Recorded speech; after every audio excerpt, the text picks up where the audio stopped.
kajian kita pada hari ini mengangkat tema muliakan diri dengan Al-Quranul Karim. Rasulullah Sallallahu Alaihi Wasallam banyak sekali menegaskan dalam hadis-hadisnya untuk menjelaskan kandungan ayat Al-Quranul Karim yang telah mewajibkan kita untuk selalu mencari kemuliaan hidup melalui Al-Quranul Karim yang telah disediakan oleh Allah Subhanahu wa Ta'ala. Seperti sabda Rasulullah Sallallahu Alaihi Wasallam, Iqra'ul Quran fa inna Allah la yu'adzibu qalban wa'al Quran. Bacalah Al-Quran karena sesungguhnya Allah tidak akan mengadab hati seseorang yang membaca Al-Quranul Karim. Firman Allah Subhanahu wa Ta'ala dalam surah Maryam menegaskan bahwa orang-orang yang menjadikan selain daripada Allah sebagai sarana untuk memperoleh kemuliaan, sungguh apa yang telah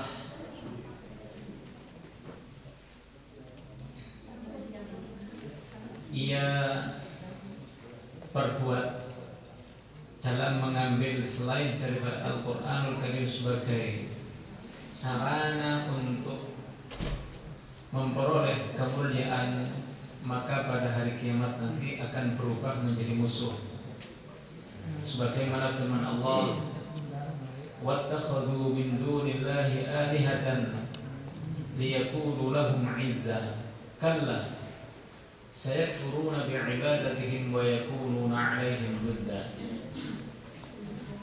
Mereka, kata Allah Subhanahu wa Ta'ala, telah menjadikan selain daripada Allah Subhanahu wa Ta'ala sebagai Tuhan-Tuhan yang diharapkan dapat mengagung dan memuliakan mereka.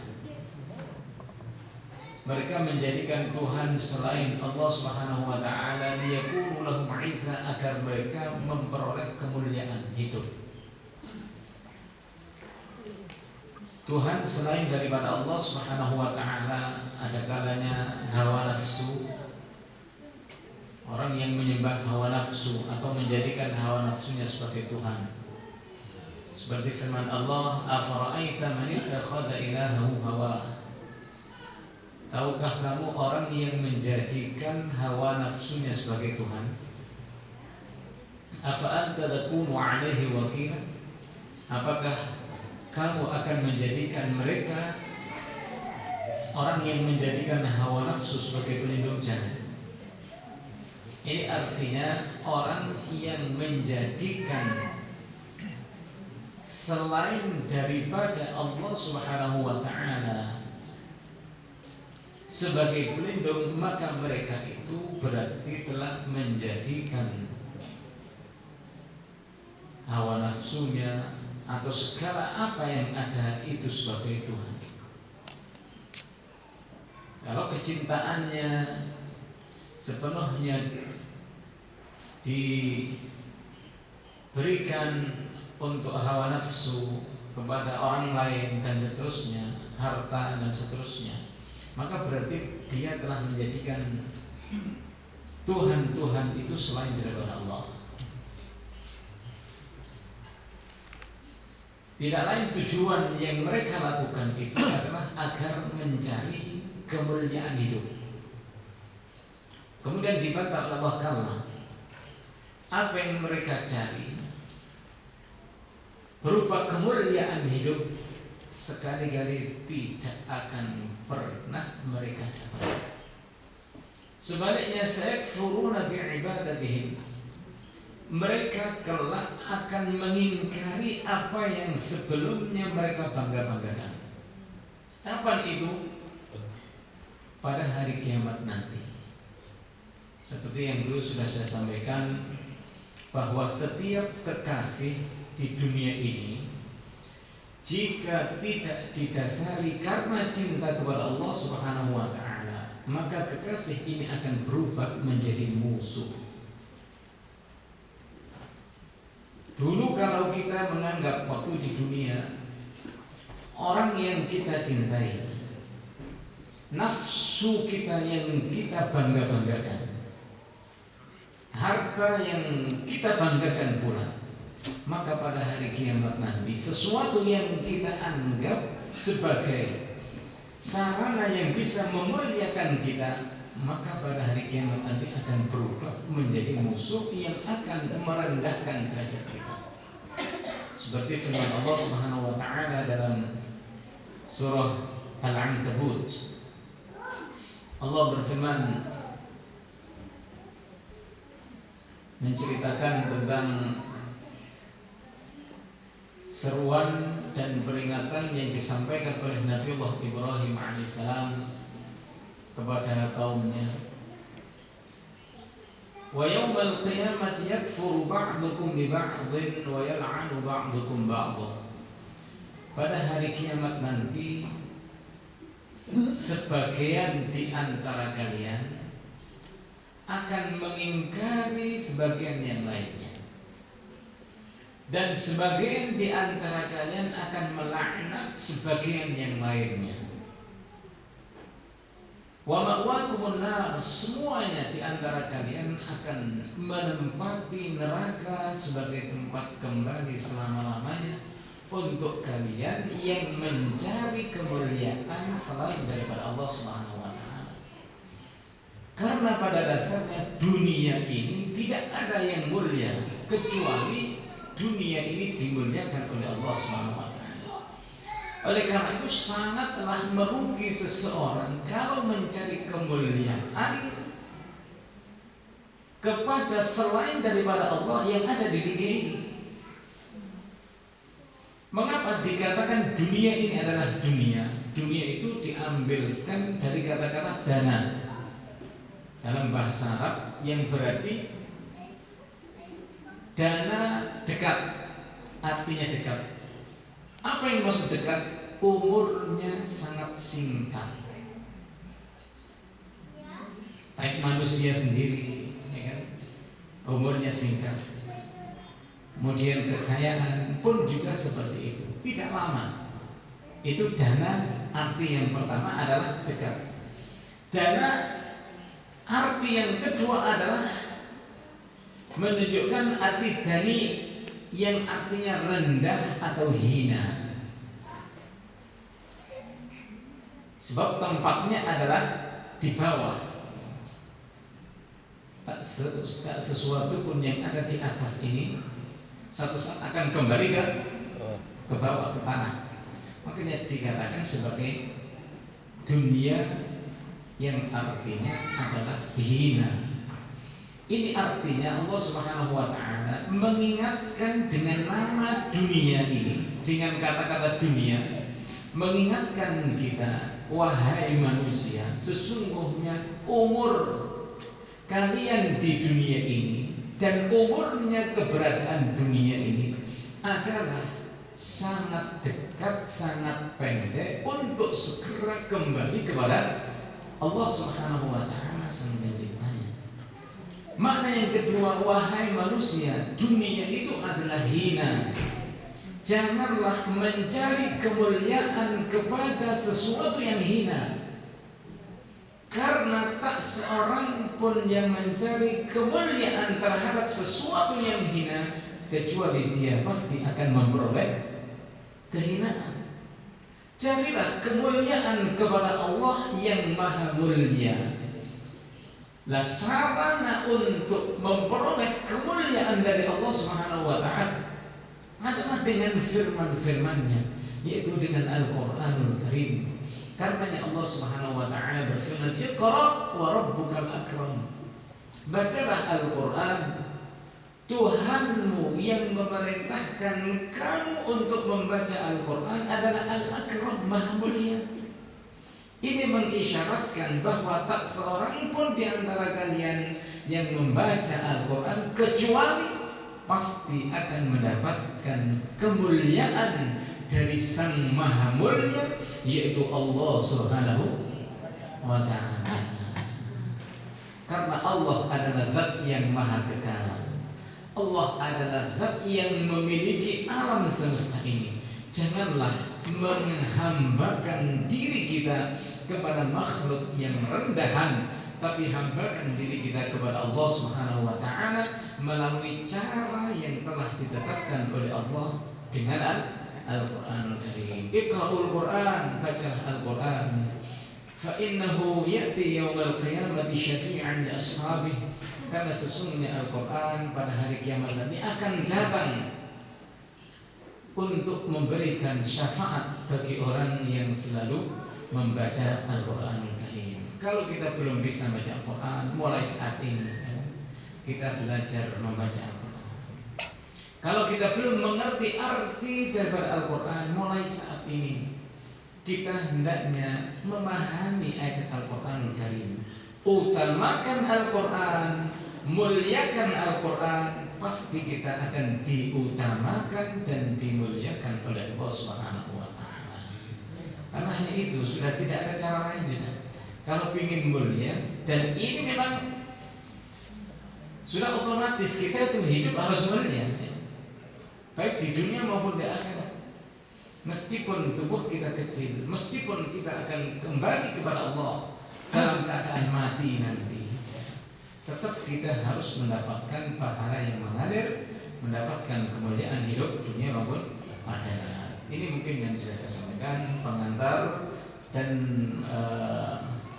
mengajak pada jamaah sekalian untuk memuliakan diri dengan Al-Qur'anul Karim. Bisa kita lanjutkan dengan tanya. Baiknya, terima kasih apa yang telah disampaikan oleh Ustaz Abdul Ma'arif untuk tema yang telah kita bahas tadi dengan muliakan diri dengan Al-Quran. Oleh karena waktu kurang lebih 15 menit, kami berikan kesempatan bagi para jamaah, mungkin dari bapak-bapak maupun ibu-ibu yang ingin bertanya. Kami persilakan.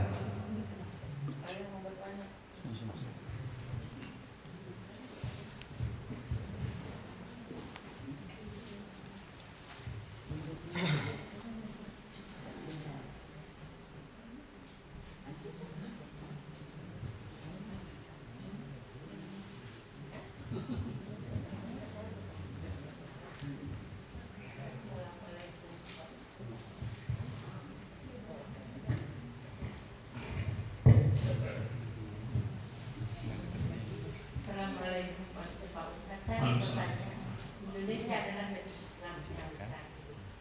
Dan bagaimana di Indonesia itu ada perkawinan catatan sipil? Karena saya baru dengar dari orang Cina, di Malaysia saya mau orang Melayu, kalau di Melayu harus masuk Islam. Tapi kalau di Indonesia tidak boleh. Iya.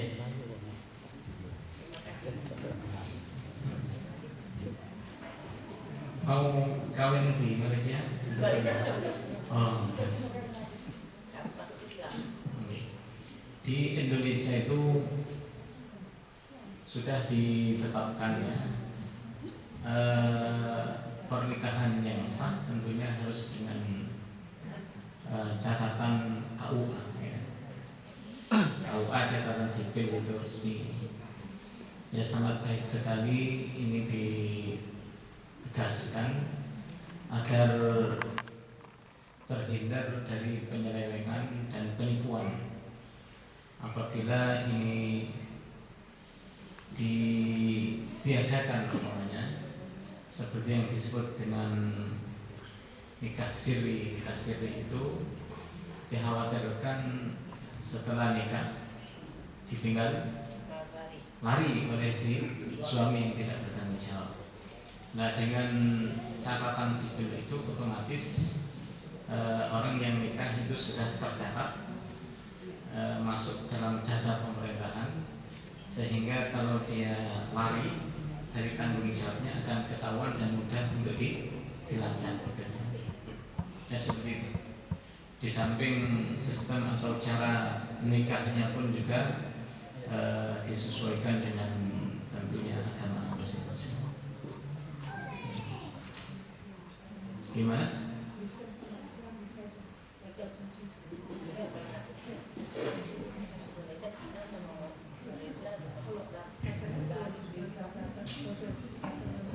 Iya, tetap dicatatnya.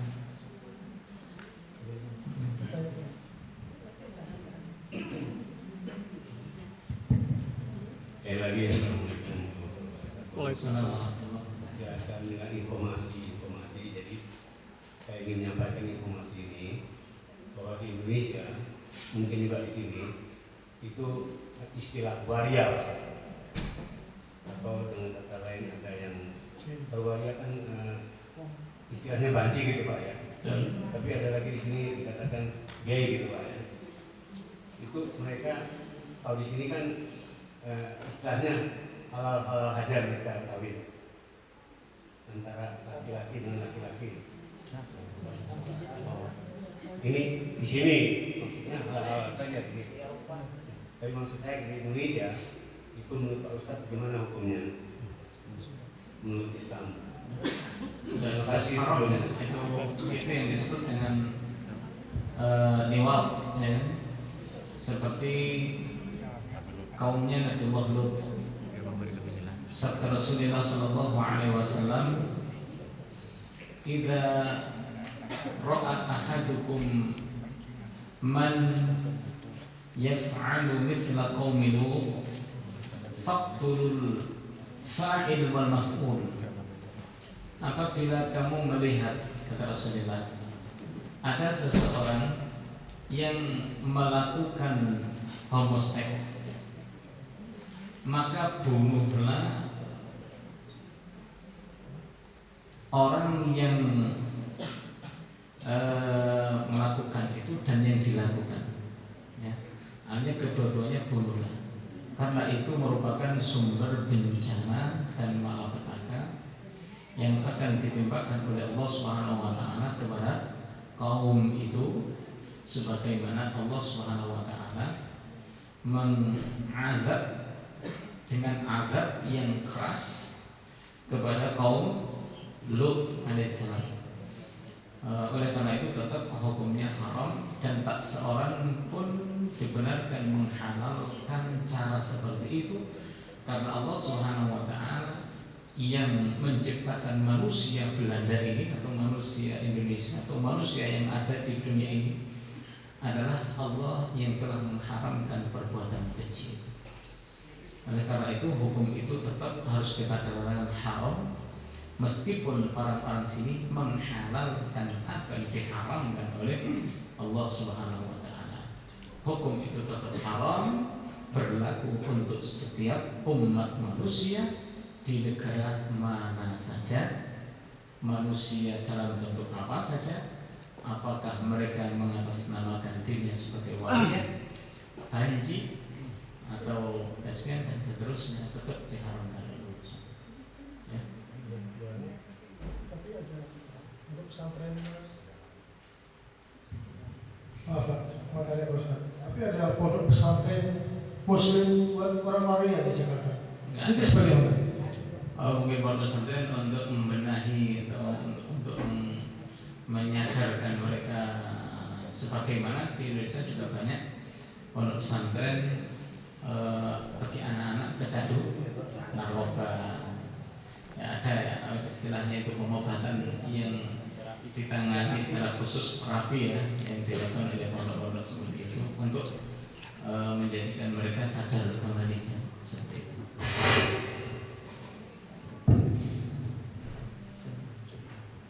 Assalamualaikum warahmatullahi wabarakatuh. Ustaz, saya mau bertanya, tentang adanya pernikahan yang mana pernikahan itu melalui, artinya tidak, kedua mempelai tidak dipertemukan atau tidak bertemu dalam suatu pernikahan, tetapi melalui telepon. Ini soalnya saya saksikan sendiri, di sana katanya ada walinya, ada wanita itu, dan walinya itu berbicara dengan calon mantunya yang ada di sini. Apakah itu disahkan? Tanya saya, Ustaz. Terima kasih. Assalamualaikum warahmatullahi wabarakatuh. Syarat sahnya nikah itu antara lain harus didatangkan seorang wali, ya, walinya si perempuan. Kemudian di sana ada saksi. Kemudian di sana ada ijab kabul. Kalau ada seorang wali ingin menikahkan anaknya melalui telepon, ya kan? Atau Skype lah kalau kita ya, Skype. Selama bisa disesuaikan dengan memenuhi syarat-syarat yang sudah disepakati oleh para ulama, maka sah saja, yaitu dengan didatangkannya saksi, ya kan? Diucapkannya ijab kabul, sehingga keraguan-keraguan atas nikah tersebut tidak ada lagi, maka itu boleh disahkan. Apalagi sebenarnya syarat sahnya sholat itu tidak harus didatangkan si anak perempuan, ya kan? Tidak seperti yang dilakukan di beberapa kota, antara laki-laki dan perempuan, calon mantan laki-laki dan perempuan didudukkan bersama, tidak, ya. Yang penting adalah ijab kabul antara wali, yaitu orang tua, dan si mantan laki-laki itu, ya. Nah, di situ saja. Kemudian di sana ada saksi, dan kesaksiannya itu tentunya sangat baik sekali, dikuatkan dengan hitam di atas putih, ya. Nah, seperti itu. Dengan adanya catatan sipil, jadi pun juga menguatkan. Artinya keraguan-keraguan untuk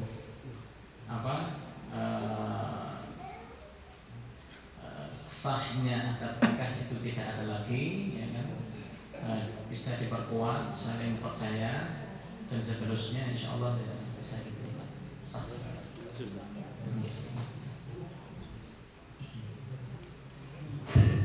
Mungkin ada yang lain dari jamaah yang lain, mungkin ibu-ibu atau bapak-bapak untuk bertanya. Saya berikan kesempatan untuk satu kali bertanya, oleh karena waktu sudah mau memasuki sholat isya.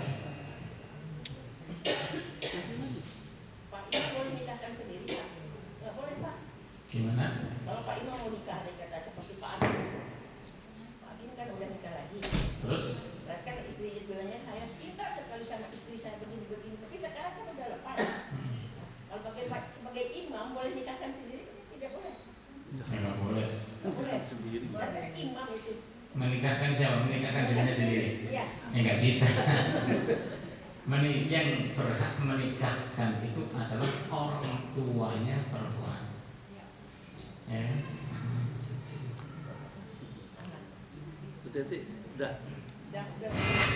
Baik, mungkin ada yang lain?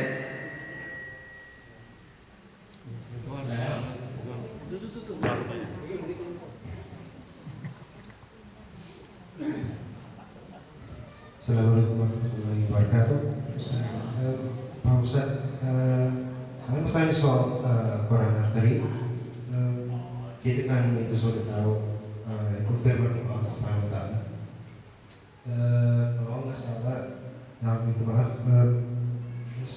kalau saya baca teologi Asy'ari bahwa Al-Quran Al-Karim itu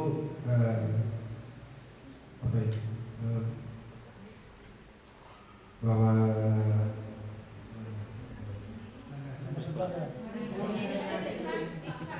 kalau Allah Subhanahu Wa Taala bicara itu dengan huruf yang tidak dianggap oleh manusia, apa saya salah? Atau dan kalau saya salah soalnya pendapat Mu'tazilah itu terhadap Al-Quran itu ciptaan makhluk atau sifat Allah SWT itu pertanyaannya. Tentunya pendapat kaum Mu'tazilah itu pendapat yang tidak dipakai, ya kan? Karena mereka mengatakan kaum Mu'tazilah itu Al-Quran adalah makhluk. Makhluk itu yang diciptakan oleh Allah SWT. Kalau makhluk berarti sama dengan kita kan? Kita makhluk. Kemudian matahari makhluk, hawa ini makhluk, semuanya makhluk. Sedangkan Al-Quran kalau dikatakan makhluk, padahal itu adalah kalamullah. Kalam itu apa? Kata-kata. Apakah kata-kata itu makhluk? Sama dengan saya bicara. Pembicaraan saya ini buatan saya atau memang ini zat milik saya? Sudah otomatis milik saya atau makhluk? Milik, ya kan? Oleh karena itu kalam merupakan sifat Allah Subhanahu wa taala. Artinya sifat orang, kalau kita itu namanya yang hidup mesti berbicara, ya kan? Kalau mesti berbicara ya satu paket itu. Oleh karenanya Al-Quran merupakan sifat Allah Subhanahu wa taala, bukan makhluk, ya. Karena setiap yang makhluk itu pasti akan mati, ya kan? Sedangkan Al-Quran adalah kalamullah. Kalamullah itu kata-katanya Allah Subhanahu wa taala yang memang dibahasakan oleh Allah Subhanahu wa taala ke dalam bahasa Arab sesuai dengan nabi yang diutus oleh Allah Subhanahu wa taala. Bukan berarti Al-Qur'anul Karim yang berbahasa Arab ini sebagai kalamullah atau kitab yang hanya dikhususkan untuk orang-orang Arab, tidak. Akan tetapi meskipun dalam bentuk bahasa Arab, tapi Allah Subhanahu wa taala telah memberikan jaminan dengan memudahkan Al-Qur'anul Karim untuk bisa dipelajari, difahami oleh seluruh umat manusia sesuai dengan kadar kemampuan yang Allah berikan kepada manusia itu. Sebagaimana firman Allah, "Wa laqad yassarnal Qur'ana lidzikri fahal min muddakir." Sungguh benar-benar Al-Quran telah kami mudahkan untuk difahami, untuk diingat. Tapi syaratnya agar Allah memudahkan Al-Quranul Karim, syaratnya hanya satu. Fahal min muddakir, adakah yang mau mengingat, mempelajari ayat Al-Quranul Karim? Sehingga syarat seseorang itu agar bisa memperoleh kemudahan dalam membaca, memahami Al-Quran, syaratnya hanya satu. Bukan kemampuan, tapi kemauan yang ditanyakan oleh Allah Subhanahu wa taala. Pertanyaan Allah, mau tidak kalian mempelajari Al-Quran? Kalau mau, tak mudahkan, kata Allah Subhanahu wa taala. Kalau nggak mau, ya tetap sulit, ya. Sebagaimana Al-Quran Karim itu berbahasa Arab, ya. Malah Al-Quran pakai bahasa Arab, sedangkan kita bahasa Belanda, bahasa Indonesia, bahasa Jawa, bahasa Madura dan sebagainya. Meskipun kita punya bahasa yang berbeda dengan Al-Quran,